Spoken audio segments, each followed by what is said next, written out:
Hello everyone, जय जगन्नाथ। मुझे दीदी आपण मन के स्वागत करुचे मोर आउटे नमिनी ब्लॉग के।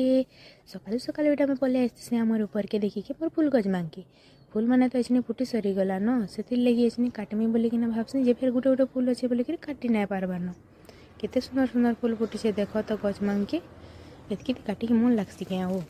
यहाँ देख तो गुलाब फूल केते सारा कढ़े केते फुटी जे सबुआड़े खाली फूल फूल देखिकिना तो मन टा खुश लगे जाऊँ पूरा।